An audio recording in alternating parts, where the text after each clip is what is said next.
Hi, I'm Andre, And I'm Jesus.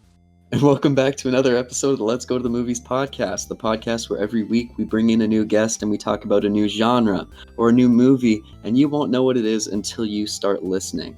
This week we're talking about older rom-coms, and we're joined by Beth Reynolds. Beth, would you like to introduce yourself? Yeah, my name is Beth Reynolds. I'm a film student from Ireland, and I'm just an overall film nerd. So yeah, I'm really excited to be here. Awesome. Yeah, we're really happy that you made it out. And so this week, the movie that we are talking about is When Harry Met Sally.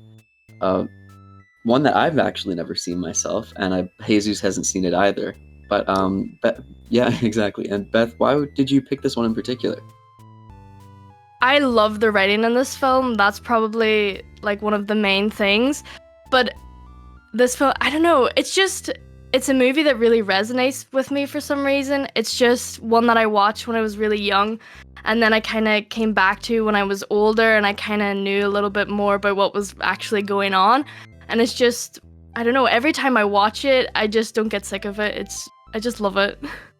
Oh, that's great. Oh, that's such a good reason to pick a movie, honestly. Like a nostalgia sort of thing. Yeah, exactly. This was the first time that, like I said before, Jesus and I seen this movie. So, Jesus, what were your thoughts seeing it for the first time? Typically, I don't gravitate towards rom-coms. There's like every once in a while there is some that I do like, and this one I actually did like. Did. Yeah, for me it's honestly the same thing, except I do love rom-coms as well. I've seen quite a few, but this one is really one that stood out the most to me because it didn't feel like a typical rom-com that you would see, like with, for example, I don't know, The Proposal, Along like an Came Adam Polly, Sandler movie. or an Adam Sandler rom-com. You don't feel the same like emotional beats or the same storylines, because this one was very much centered around a friendship that with a ton of hints towards a romantic relationship throughout the movie. No matter what, you couldn't escape it, really. But yeah, it just the way that it was all put together was very different. Never seen a rom-com that was done like this. Exactly. Yeah, totally. Because to me, it's like two characters and that's it. There's not really like a subplot. It's Harry and Sally. It's just two characters who are like talking the entire film. Exactly. I don't know, it's really interesting, yeah. Yeah, like bringing that up actually, it reminded me like the whole thing is jumping through time with their relationship, and we only get to see the bits where they are together or like are talking with each other. So like if we jump 5 years in time, we have to fill in the blanks of what happened before by hearing what they're talking about. And that's like super interesting way to come up with this story, because you don't necessarily feel the anger or frustration that Harry has towards his like ex-wife, but you do see it when you just randomly meet her for the first time, the ex-wife I mean, in like a store. And so like that, just moments like that, you get to see the reasons behind why the characters are acting, where usually you get the reasons before. And that's pretty cool, the way that they put it all together like that. Yeah, and another, like, the two characters, Harry and Sally, they come together at the start, but they also part ways a few times, which you rarely see in a movie. Like, you rarely see, like, two characters go completely separate ways, especially, like, two leading characters. So that's, like, another interesting kind of thing. And it's like years at a time, too, wouldn't it? Yeah. 5 years, then another 5 years, then I don't know, we don't even know how long they were friends. Yeah, really, I think in the last section. Yeah, 12 years-ish, maybe, I think. You're right. Yep, 12 years. Because at the end they say it's 12 years. Yeah. That's right, yeah. Yeah.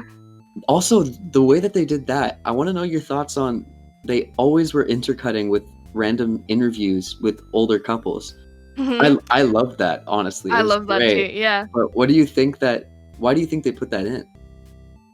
I'm not exactly sure, but I know that those stories were actually true, and those are actual love stories. Those are real couples. So that's I don't so know. sweet. I think it just kind of goes with more. The whole thing has a lot of authenticity, and I think weaving in those stories that are actual like real life as well. It just I don't know, a lot more like authenticity, I guess. That's exactly right. Yeah, That's how it because felt. I Yeah. noticed that like they didn't. It wasn't a particularly cheesy movie. Like Yeah. usually whenever you watch rom-coms, it's like that like painfully awkward at first, and then they get like that really cheesy comedy, and they kind of shove it in there. Yeah. And yeah, they didn't really do that, which was Like the Which is- comedy was. Oh, sorry. very very low. Yeah, I was gonna say what would be a romantic comedy without the comedy part? Oh gosh, just like a romantic A romance drama? film? Yeah, Yeah. I guess. It could almost be considered a dramedy in It's- some way. I think that's the term. I could be wrong. I don't know. think I think it is. That's a funny word. It Um, might be. I think I've heard of it. It could be a dramedy, honestly, because like the comedy is very. I'd say it's like very much just in like Billy Crystal's delivery. For Yeah. the most part, it's like quite that's mild. where like, yeah, that's like where like you kind of can get like the dry humor because Mhm. it's not like slapsticky stuff that you would get with a lot of other rom-coms that are trying to like make it look goofy between like a goofy relationship between the Yeah. characters. Here it's just like, oh yeah, no, Harry's just an asshole for like the first few moments where he meets Sally, and that's kind of where the comedy is because like he's so belligerent with his attitude. Yeah, and Billy Crystal actually he did a lot of like improv with it too. Like at the start, you know when they're driving to New York, he's eating grapes and he's like spitting them on the window. Yeah, That was like complete improv. He was doing that so that like Harry's character seemed like really, I don't know, like gross, I guess. He was trying to like ramp up the grossness, and like Meg Ryan, her reaction is like pretty much like true to, you know, like real life, I guess. I don't know. But yeah. oh, that's so funny.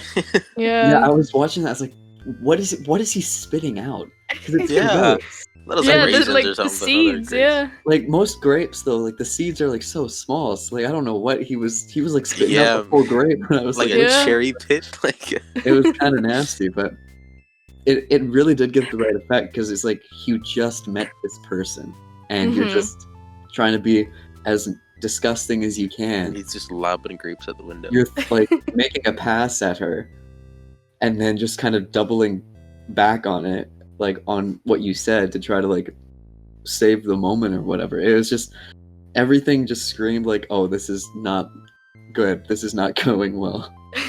Yep. With that being said, I hate seeded grapes. Yeah, what's the point? Why is there With a seeds? passion. I don't want them. But yeah, honestly, there was one other thing. Like we opened with like this drive across, well, not the country, but like from, is it Chicago to New York? It's Chicago. to me, yeah. Okay. Like 18 hours or something? Yeah. Yeah. And with that though, we like we get like Harry talking about like, I think it's in that moment, just death and like Yep. the pointlessness of like life and stuff like that, and just the way he was Mhm. talking about that, all that I could think about while watching the movie, and I thought this was really funny, is like it's the epitome of people that post things online with hashtag deep. And the way he was talking, I was like, this is so funny because it's so stupid and like it's thoughts that literally every like angsty teenager has had. But Yeah. technically he's also like somewhat an angsty like younger adult at that point in time. But it's just, I was like, oh my god, makes it so awkward but so funny because it's so not aware, like not self-aware really. Mhm. But it was great no matter what, because like you get to see like how he kind of develops. And Yeah, those- because the next time they meet, she mentions like at the airport or something. They're like Yeah. going down the terminal, and Sally kind of says like, "Oh, remember when you said men and women can't be friends?" And he's like, "What? No, I never said that." It's like through the years we can kind of see, you know, obviously people change and stuff. We see that change, but yeah, I don't know. Harry, he's definitely, especially at the start, just I don't know. Kind of gross, like I said before, But yeah, you kind of, I don't know, I kind of warmed up to him towards the end, but yeah. It's true. He's a little obnoxious. He's Yeah, very, yeah. very assertive character. Which could be, I guess, the appeal, because like his attitude is not like any of the other characters that we see. Yeah. Like his friend Jess just kind of, I guess, talks about very niche things, which makes him kind of weird in his own way, but he's not like, doesn't have that belligerent attitude that Harry does, and that could honestly just, I mean, it's interesting because like you can kind of see like, oh, this is like the relationship of like almost enemies to lovers, if you could say, like with Harry and Sally, which I think is really funny, especially in the context of them just like arguing all the time to like where they end up. But like, speaking of Billy Crystal though, like I only really know his work in context of like now, like post 2000. Like I'm talking about like Monsters Inc. and a bunch of other movies. Mike Wazowski. Mike Wazowski. That's all I think about. But like Billy Crystal. Oh, I guess he was also in City Slickers. I do know him from that movie. But I forgot like the context of when the movie came out. So I was only picturing old man Billy Crystal, or like Billy Crystal as he is now. That's what I was thinking of right now, yeah. And I was just like waiting, and I was like, the movie started, and I was like, holy crap, he's so young. What? But I kept on picturing him as an old man, so that's why when I started the movie, I was like, the one scene in the diner when Meg Ryan is like faking an orgasm to prove a point to Billy Crystal, I was like, it's gonna be really weird to see old man Billy Crystal be in that scene. But then like it got to it, I was like, oh wait, shit, he's not old. I felt so dumb. He's one of those people that looks so normal being old. The thing is, the movie is called When Harry Met Sally, right? Yeah. When did Harry meet Sally? At the beginning. I got the car. But no, but they had already known each other. Did they? Kind of. Yeah, true. Because he was with her friend. Yeah. Oh, they probably did meet then. Yeah, so. I guess they don't mean like initial meeting. I guess they mean like every time that they meet, like through time. Oh, that's true. That's maybe going too far. I have no idea. I do know, like on set, they actually didn't know what they were going to call the film. They had like a bunch of different names, and they were like, they would give a prize to somebody who could come up with the name, and apparently like the ... at the end was like a really big thing for the director. That's why they went with this one. But yeah, I don't even think there's an ellipses at the end of the yeah. Oh my god. Oh, sorry Beth, I cut you off earlier. No, you're good. Oh yeah, there is. I never seen that. Yeah. What the heck? The ... yeah. Okay. That's weird. That's cool. I don't know why I didn't notice that before. Oh my god. Jesus, you know what we forgot to do again? What did we forget? We always forget to do, like, what we think the movie deserves for a rating. Oh, we can do that right now. Every week we forget to do it at the beginning of the episode. Okay, oops. Beth, what would you say? I'm looking at it right now online, and it has only a 7.6 on IMDb, which, I don't know. That feels pretty good. I was gonna give it an 8.5. Yeah, I would say like an 8, like an 8.5 maybe. Yeah, okay. 8.5. Yeah, I think that's pretty good. Okay, Rotten Tomatoes gave it 91. That's really good. Really? Wow. I honestly kind of agree with Rotten Tomatoes. Like 90 is like, this is, to be honest, like I would say the best rom-com I've seen. Yeah, and, like, I would agree. I would say I've seen enough to like have a good personal judgment on rom-coms, and this one honestly just takes the cake because it's like there's nothing that really feels like it. Yeah, it's really different. Definitely. Also, one thing I learned is Rob Reiner, the director of this movie, like I always kind of knew the name. He's like, he directed Stand By Me, he directed Misery, which are like all like classics in their own regard, but like I never knew who the guy was. But if you watch New Girl, he plays Jess's father. Oh, And Oh, that's the guy who directed these movies. I had Oh no wow. idea. That's Yeah, who it is. he did The Princess Bride as well, actually. Yeah, that's true. Yeah. That's crazy. Another movie I haven't seen. My roommates yell at me for having not No seen way. Princess It's Bride. so good. It's really That's good. what I keep hearing, especially since like Andre the Giant's in it, and they're all like, Andre, someone with your name in it, you have to watch it. And I'm like, Yeah, even Rob Reiner, when he was directing this, he was going through a divorce. And I think Oh. it was one of the crew members actually, because the ending of the film was supposed to be different. Like Harry and Sally weren't meant to end up together. Like that was the kind of true Jeez. ending. Yeah. I would prefer that, honestly. That would fit Yeah, more. with it the- kind of makes sense with like the whole, I don't know, they were going with like more of a friendship route. But yeah, basically one of the crew members introduced Rob Reiner to his soon-to-be wife. Basically, like Rob Reiner fell in love while directing the film. He met his wife, and then he changed the ending because he fell like so in love that he was like, okay, these Aw. characters need to end up together. That's so sweet. Yeah, He was being angsty until he met somebody. yeah, legit. He was like, oh, yeah, never mind. Sure. There's a 13-year age difference between Billy Crystal and Meg Ryan during the filming of the movie. Oh wow. So Whoa. Billy Crystal's 41, Meg Ryan was 28. He was 41 in the Oh my opening scenes. gosh. He looked young in the opening snes. Wow. Yeah, I think it was the I'm sideburns. always yeah. I'm always used to seeing him super old. I also feel like I don't know, they did something with his hair to make like his receding hairline like more emphasized later. Yeah. Or like something. I was noticing that like as the main difference. I was like, I don't know. He doesn't look the same. Yeah. The sideburns at the start kind of. Yeah, Yeah. that's true. That's I didn't insane know that. though. Yeah, 41. Mm. Especially okay, that's like typical Hollywood shit though. Like cast like a 41-year-old to play like a 21-year-old. Yeah, that makes Andrew sense. Garfield in Spider-Man. What was he like? He was like 20 28. 8? Oh yeah, you're supposed to play like a 16-year-old or something. Yeah, like and he that. played like a 15, 16-year-old. Yeah, that's true. Oh well. What was done is done. We can't go and refilm it with the Yeah, different it was a person. good movie though. I really like the Amazing Spider-Man movies actually. Oh shit, I was talking about When Harry Met Sally. Oh Yeah, dang, okay, okay. that makes sense. Well, yeah, I like that movie too.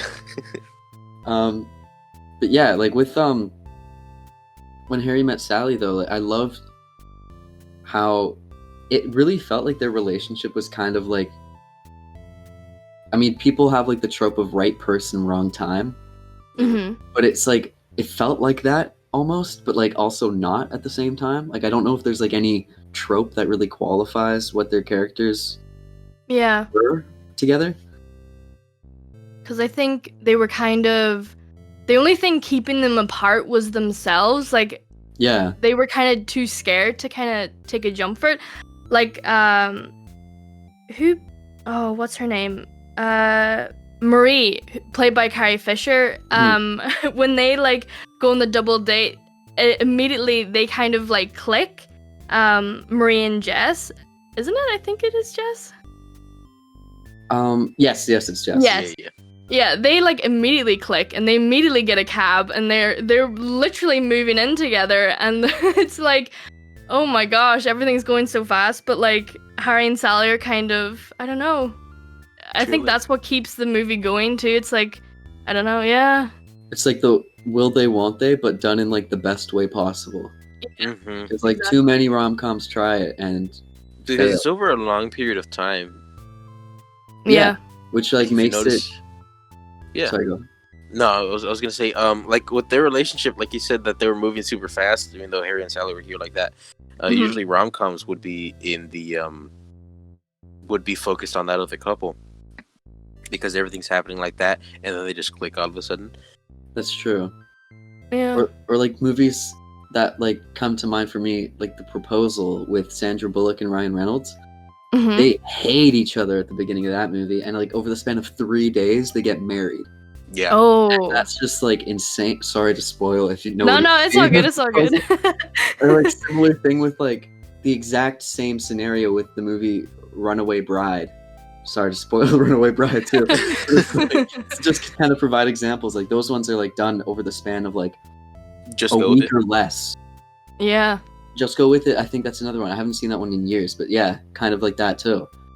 But like when Harry met Sally, that's like more realistic Yeah. in like the sense of like, oh yeah, very few people at least can like hit it off that fast and then do a shotgun wedding basically that Yeah, Be true. successful. that lasts for a long period of time.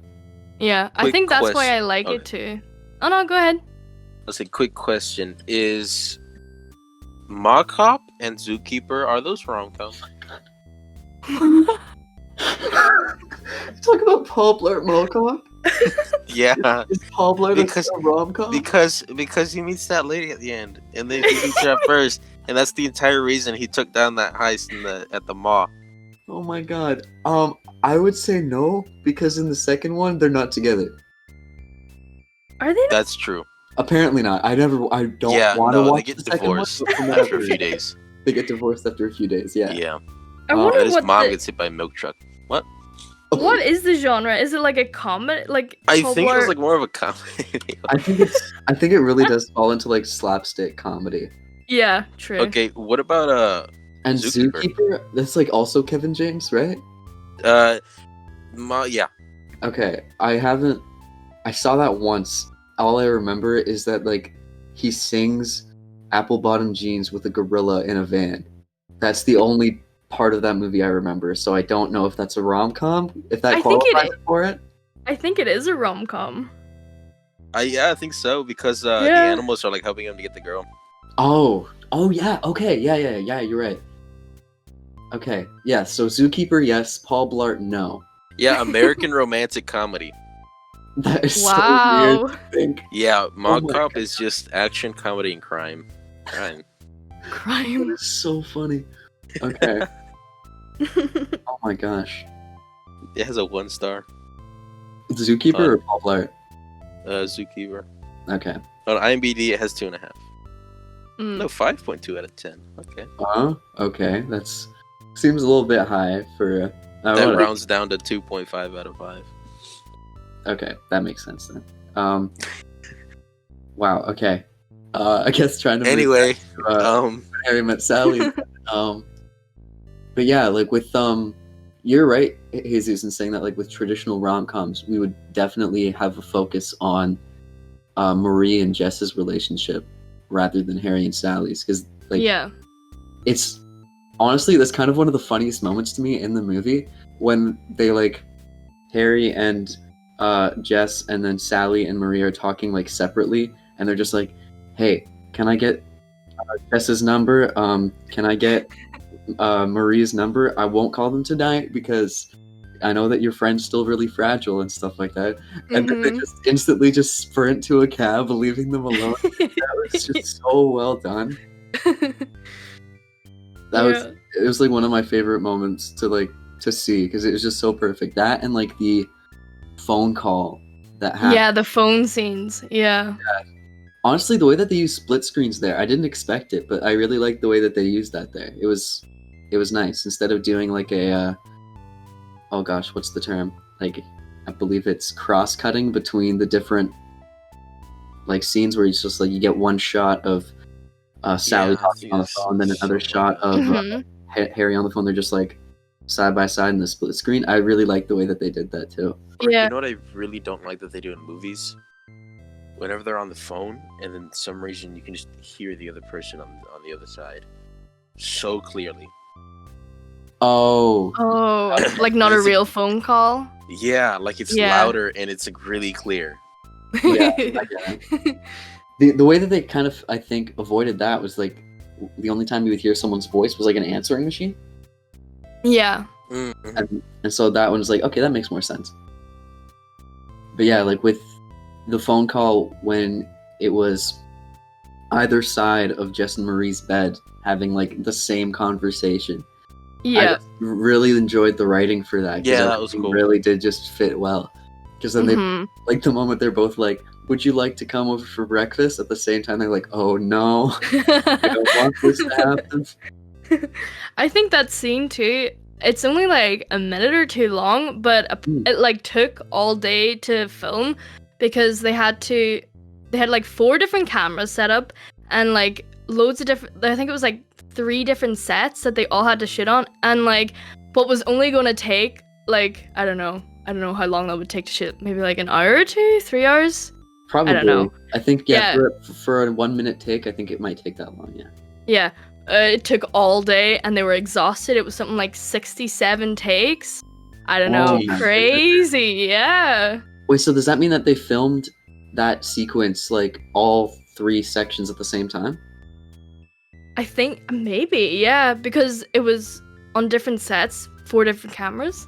Maybe, yeah. That would be so cool that would be awesome if it was like an. If it was like all simultaneous, sort of, yeah. Yeah. Oh, neat. That's really interesting to think about that.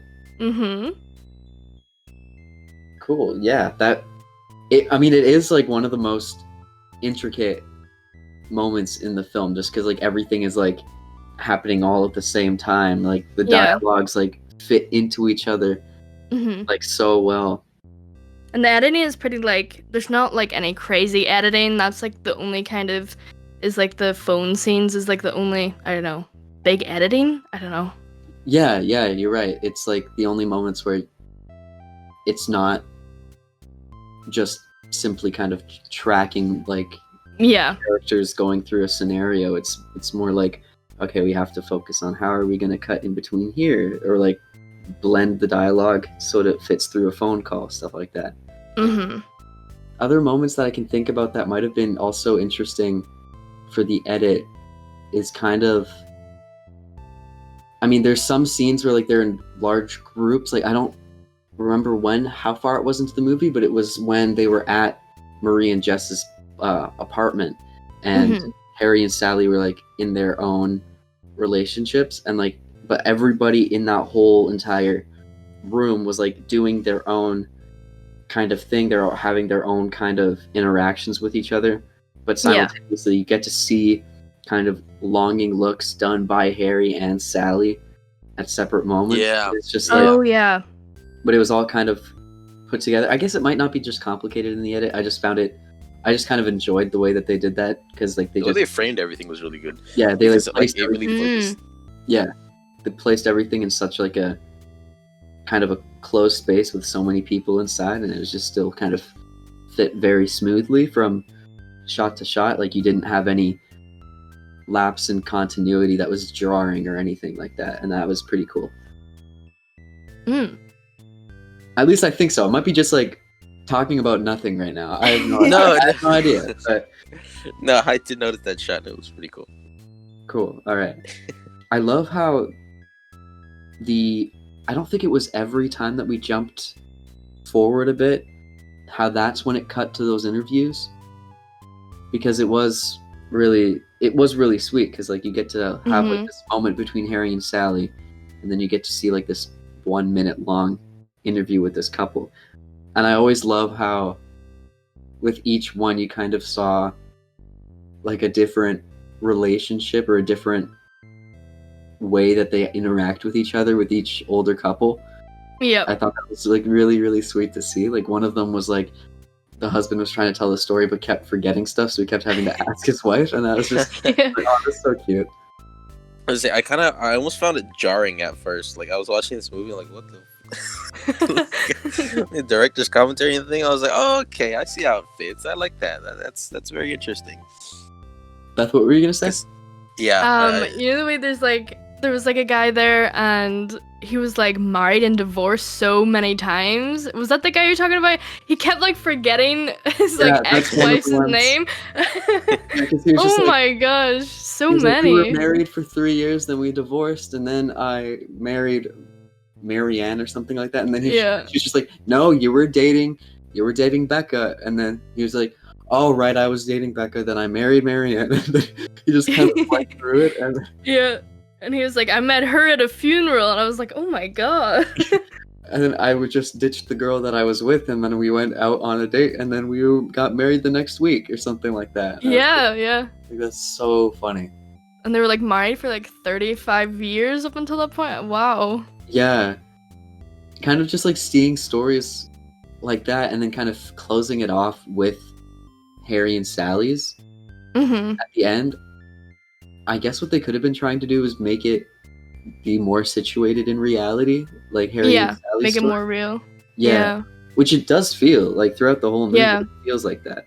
I think that's why I like it. I like that it's like a relationship built on friendship, which for the most part, I think like in reality, that's kind of how a lot of relationships are. You kind of start out as friends, you know, that kind of way. And I love Nora Ephron's writing. She's done a few different rom-coms. She did You've Got Mail and Sleepless in Seattle actually as well, which I are love Sleepless with Meg Ryan too. Yeah. Wait, it's I love Meg her Ryan. writing. Meg Ryan's in Sleepless in Seattle.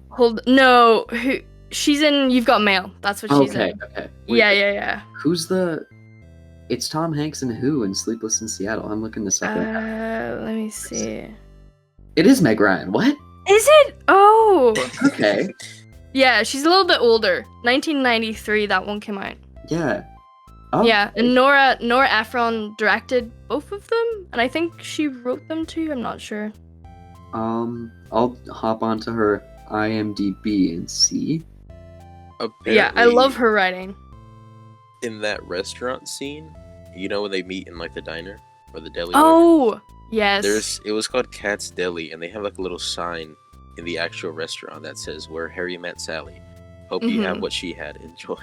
And it's like it's hanging above the table where the scene was filmed.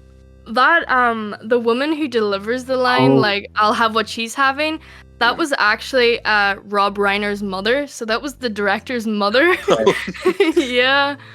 Oh, that's such a good line. I think you can actually go to that restaurant and recreate what Meg did, and I don't know if you like, yeah, and then it's like out of 5 people, one of like the, I don't know, is it like a chef or a waiter will judge who was the best, and I think you like win something. Oh my god. Yeah, it's so It's like one of crazy. those, like, can you finish this plate of hot wings in 5 minutes? No, Yeah. Can They you used to have a thing like that at recreate- Highway 55.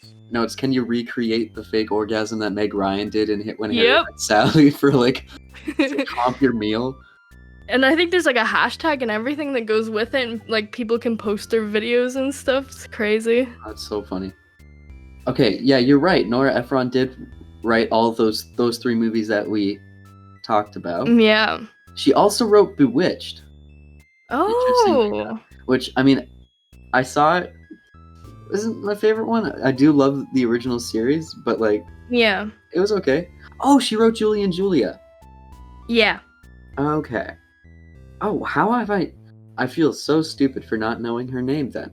Just writing good movies there. Yeah, a lot of rom-coms. A lot of rom-coms. But honestly, if it ain't broke, like, she's doing it. Oh no. Did you just find out like she died? Yes, I did. Yeah. Oh, A while ago. shit, Yeah. 2012. Oh my What? god. Yeah. As soon as I say if it ain't broke, oh no, I take it back. Oh no. Oh, Yeah. that's so unfortunate. That happened. Dang, this is not the first. This is like the second time that this has happened that we've found out that like a main person that helped make one of During films the we're talking episode. about died during the episode. Like our second episode, we were talking about like we were kind of like crapping on the director's like choices, and we're like, oh no, he died like a year ago. Yeah. He's dead. Like, Yeah. like, I don't know what he did there. I don't know what he was thinking or something like that. On Google, I was like, oh, he died a year ago. Oops. I apologize. I take back everything that I said. Man, she was only 71. Oh, that's unfortunate. Oh, She could have definitely still come out with a few more great films for sure. Yeah. Wow. But yeah, with honestly though, like I said before, when Harry Met Sally is by far the most interesting rom-com that I've seen yet, and it's just so well told. Like with the story, you really get to appreciate. Well, you do get to appreciate Sally's character. I would say more than Harry's at first, Yeah. just like what we've been talking about before. But like Mm-hmm. even with that, like we get to see kind of the relationships or friendships with Jess and Mary as well develop in their own regard, which are like equally interesting too, because like you get to see how Harry and Sally interact with their best friends, and then how those two separate interactions interact when they're put together. But I was like watching the movie, and as soon as I saw that Sally was setting up Marie with Harry, and then it cuts to Harry walking with Jess to the restaurant, and you could tell that Harry was setting up Jess with Sally. As soon as we saw those intro shots with them walking, I was like, they're gonna do the switcheroo. They're gonna it's not gonna be the people they're sitting next to. It's gonna be like diagonally across the table. That's who they're gonna end up with. And I was right, and I thought that was like so funny how it was a very predictable moment, but like it was still very fun to see because it was written so well. It was predictable in a way that you wanted it to happen, not so much expecting it to happen, you know? Yeah. I don't know if they would actually be able to recreate a movie like this now. Yeah, really. I don't think so. No. Like because the directors, or just because of like it's different today? Well, I think go ahead. Even when it did come out, I think it was kind of a risk because of the fact like it is just two characters. Like there isn't, like I said before, there's not really a subplot. So the reason it works so well is because of like Harry and Sally, the two characters. So I don't know if you could recreate it today. You would have to have two amazing character actors go into this. Like, because it can't be like a drama film with like an ensemble cast or anything like that. It has to be two people. I mean, I guess there are movies that have been focusing just on two characters recently. Like there's one that has, I think it's called Malcolm and Marie with Zendaya, that just came out like a month ago or 2 months ago. It's all black and white, and I think it's like about a relationship and stuff, which is supposed to be pretty good. And John David Washington, that's his name. Yeah, the guy that was in Tenet, the main actor in Tenet there. Yeah, like with that, I would say like there's movies like I'm not too sure. I think the movie Fences is heavily focused just on Denzel Washington and Viola Davis. But like still like those ones are like, both of them I'm pretty sure are just more heavily dramas more than anything else. And like to kind of get like the charisma that you would need to make a story like this appeal in 2021 is like a lot more difficult, I would say. Yeah. I mean, especially, because like the whole thing that's like kind of fun with this movie is seeing how frustrating Harry is at first, and then how kind of his growth to like kind of his personality ends up shifting to Sally's liking in a way, or like they shift so that they don't just hate each other. Yeah. And they're quite opposite too. Like Sally's kind of the complete opposite of Harry. Like he's more of a pessimist. He's pessimistic, whereas she's like quite optimistic. Yeah. Yeah, for sure. And kind of like seeing that though, like I don't know how easy that would play out, because already I could picture if somebody wrote a character like that, there would be very little likability to him now. Like I can't see that going over well with audiences. Yeah, that's true. But that sucks because it's like it's such a interesting story, and I could totally see somebody like in another decade or two or something like that, once like the movie is even farther back in time, like trying to recreate it in some way. But I don't know, it might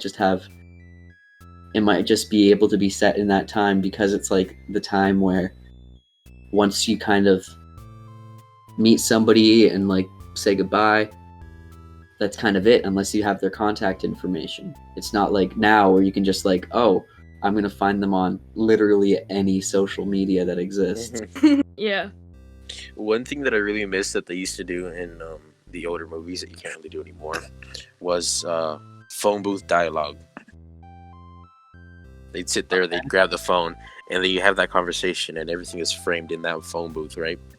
And then the other person on the phone is on like their home phone, stuff like that. I don't know what it is about those specific scenes, but like it's just like the disconnect between it, right? Because you get the dialogue, of course, they're not actually in front of each other, but I don't know, the fact that it's just in the middle of a populated city in a phone booth. Yeah. Oh, that kind of hits different. It does. I haven't seen a phone booth in. Yeah, I've seen one of years. those pay phones, just not a booth. Yeah, that's true. I mean, I know that like the stereotype is like in London, there's always still those red phone booths. I don't even know if that's accurate. Yeah. They actually are their touchscreen now. Are you serious? Yeah. Oh my they have god. touchscreen phone booths. Wow. Way to change with the times. There you go. Right? Yeah, I guess it's more so like what you just said, Jesus. Like it's something that is set specifically for that time. Like we can't change technology to fit that narrative. Yeah.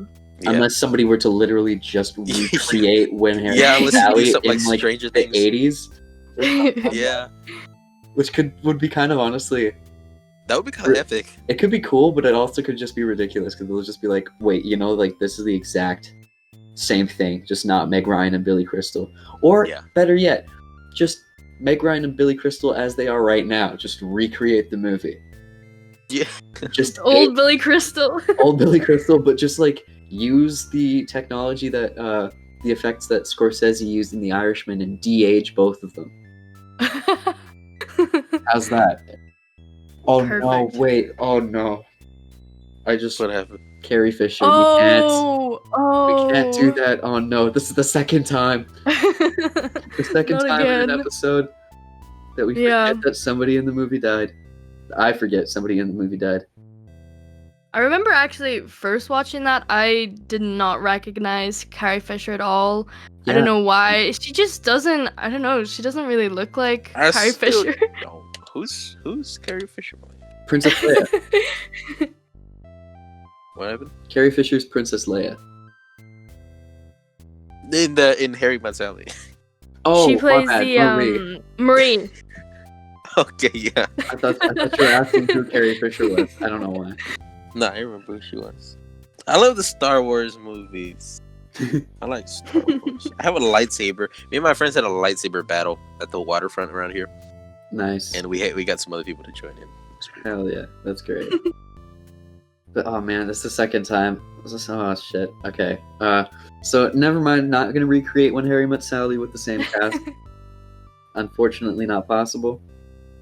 Oh my god. Wait. Whoa. I just realized.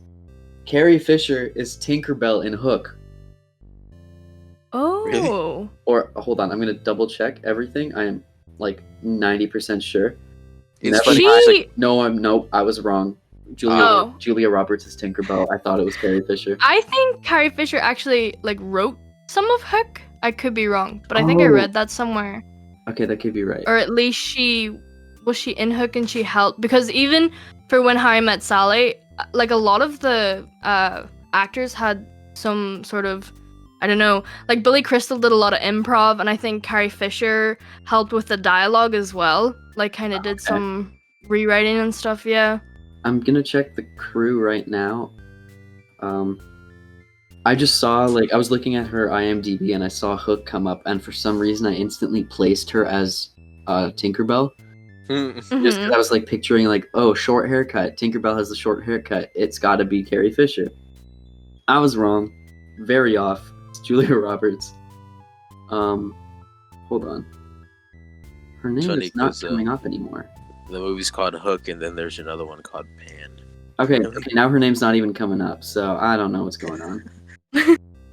For me, it does come up that she was in it, but it doesn't actually like credit her. Oh yeah, Woman Kissing on Bridge. Ah. Okay. That kind of seems like a waste of Carrie Fisher for Yeah. A little bit. Come on, guys. Unless she did do some of the writing, I don't know. I think I read it somewhere like in an article before that she like, even in Star Wars, I think she did some writing as well. Yeah, for her character. Yeah. And if it isn't like credited, it's probably like they did it like on set, like changes. Yeah. Yeah. One of the Star Wars movies was her last movie, wasn't it? I think so.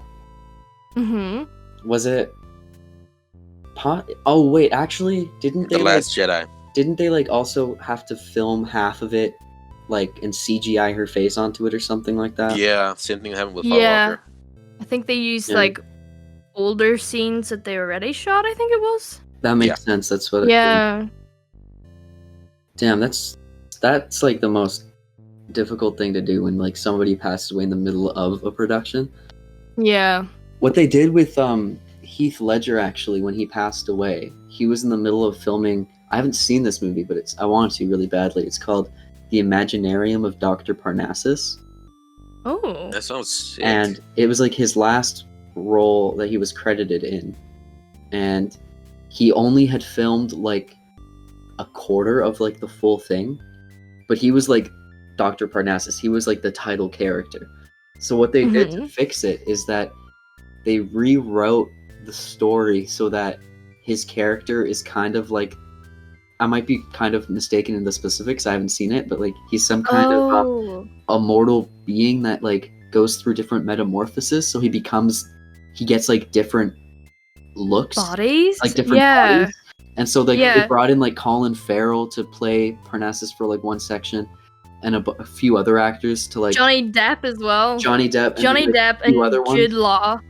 Oh, Jude Law. Okay, yeah. So Yeah. like, those four like played like Parnassus respectively in like 4 different sections of the movie, just so that they could keep Heath Ledger's scenes that they filmed already. Which That's crazy. Yeah. I honestly think that was like a genius way to like a Doctor Who sort of thing. Yeah, to like kind of not take advantage of the tragedy, but like not erase this last work that he was doing. It was literally his last. Yeah, and so that's like just seeing like stuff like that, like the way that they can solve not issues. It's death. That's not just an issue. That's like a big thing. But like the way that they can like work around the passing of one of the biggest stars for a project is so interesting, the way that they can do it. Yeah. Or like Brandon Lee with the movie The Crow, where he died on set. They just like, I think use CGI. Yeah, I think we talked about this before, Jesus? No. Bruce Lee's son, Brandon Lee. He got shot, right? He got shot with a gun that was supposed to be a prop gun? I think it was supposed to be just unloaded, but they gave it to him loaded. Or they gave it to the extra loaded that would shoot him.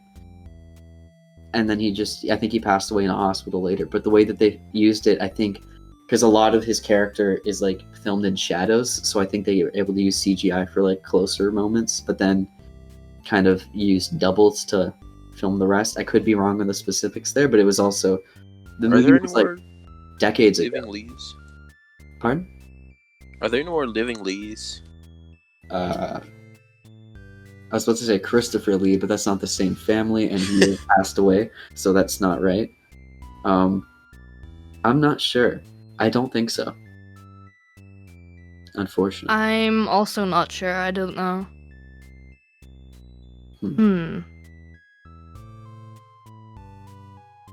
But yeah, with the way that they can kind of work around that is very interesting. I don't know how we got to this topic, but from talking about Harry Met Sally to Bruce Lee, Oh, there is the only daughter of Bruce Lee. Oh, dang. Okay. Yeah, Shannon Lee, and she's an actress actually as well. Interesting. Is she a martial artist too? Yeah. Dope. Ah, there you go. Cool. Yeah, with oh gosh, I was gonna say something, I forgot it now. I'm gonna look at. I have a few notes I was gonna go to. You have notes? Well, so organized. Okay, I was really into the movie, dude. Okay. Oh. No, that was a good thing. I was saying, you're really organized. We're never organized for Gosh. this. At least give me some props for actually being organized for an episode, man. Okay. One thing that I really enjoyed, I mean, mainly is mainly used at the beginning, but kind of like throughout, with like I'm gonna like unpopular opinion for like kind of people our age. I'm a big fan of jazz. Yeah. And the way that they brought in like Louis Armstrong's vocals at the very beginning, ooh, I love Yeah. it. Oh my goodness. Like, Yeah. literally one of like my favorite like singing voices to like listen to is Louis Armstrong's, and like the way that they brought the way that they used like his vocals, like I think around 3 times or something throughout the movie. The rest of it was mostly Harry Connick Jr. and I think some Frank Sinatra. Yeah. But like still like the kind of there's like I was gonna say like jazz club. It's kind of jazz club. It's like a house band type style. Oh, there's a specific word for it, but I can't remember right now. But just that whole kind of jazzy, smooth style of music from back then. I just absolutely love it. So as soon as it started playing, I was like, yes, this makes the movie even more interesting to me now. Yeah. Oh yeah, because I was like looking at the just in the opening credits for it, it was saying a ton of original music was made for the movie by Harry Connick Jr. And I was like, oh, that's really cool. That's interesting. Also, did they pick a guy named Harry for for that reason? Or I don't know. Like, coincidence? I think not. Oh. Yeah, he's like a pianist. Yes. He is. Yes. Yeah. Ah. I only kind of know him from like his Christmas album because my mom cranks it every Christmas. That's all I really know of his stuff. I don't know. Who are we talking about again? Harry Connick Jr. Yeah. Oh, I don't know who that is. He did like the soundtrack. Yeah. Yeah. Other than the soundtrack. Oh, okay. Harry Connick Jr. There he is. There was one... Oh, yes, I do. Okay. There's one moment that was in the movie that I hate that my brain went to this direction, but it's because I confused Billy Crystal with Christopher Walken. So there was like a role that Christopher Walken did that I thought was Billy Crystal, and there was like a line that Sally gave talking about Harry that instantly made me think about that role because I thought Billy Crystal was doing the role. I'm talking about the movie Click with Adam Sandler.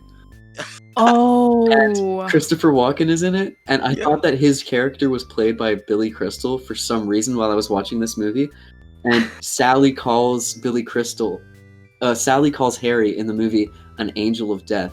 And I'm like, oh my god, in the movie Click, Billy Crystal plays the angel of death. But then I like went to like look at like the IMDb after watching the movie, and it was Christopher Walken, and I hated myself for like thinking about the movie Click while watching during this movie. Yeah. I was like, why did Click come to my head?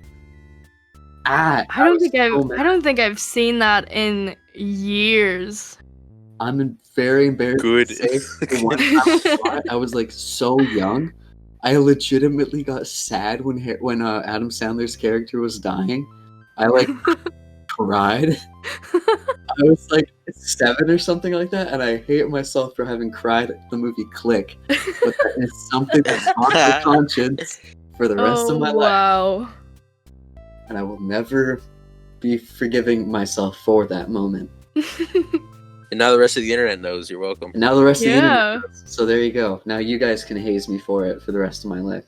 And by all means, please do. I need to like have humble checks with that fact at least every week. I kind of want to watch Click now because I don't even remember it that well. I honestly kind of want to watch it too. I watched a clip of it last night because I was thinking about it. And, oh my gosh! Oh man. Honestly, we can bring you back on, Beth. We could talk about Click. We'll watch Click. Very different vibes going from When Harry Met Sally to Click. But who knows? It might be worthwhile. We might give it a higher rating than When Harry Met. Nope. You might cry again? You might cry. I might cry for a different section of the movie. Who knows? Who knows? Or we can like watch it live on the podcast, so I'm caught crying on like being recorded. so we have a permanent record of me crying.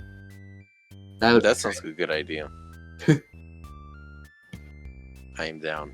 So I don't know who has any closing thoughts for this movie, but we're at the end of the episode, so we want to kind of give a conclusion here. There's a guy named Bruno Kirby, like from Kirby's Epic Dream Land. Like the character? Like the video game characters? Yeah. Okay. Okay. Beth, do you have any final thoughts to kind of close everything up? I recommend it highly. I think it's definitely, if people don't really like rom-coms, it's definitely something different. Like, I think anybody would enjoy this film. It's definitely really authentic. The writing's great. The cinematography's stunning. I don't know. I love the characters. I recommend it highly. That absolutely. That's something that we should do more, honestly. Every movie that we've seen so far, I'd say that we recommend it. This one in particular, recommend it even more if you don't like rom-coms, because it's not really, it doesn't feel like one, and it's really good to see. It's really easy to watch. It's short too. Yeah, it's not that long. 90 minutes, 96 minutes. There you go. Yeah. It's a quick watch. You can watch it before your evening news.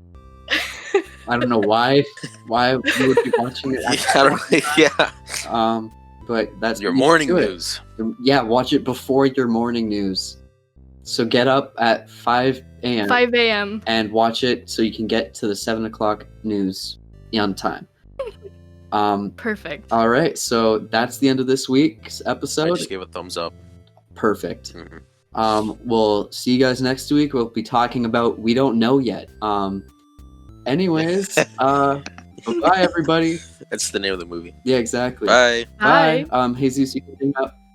No, I'm good. You can go first. No, you can hang up. No, you got it. Beth, you can hang up. No, you can hang up.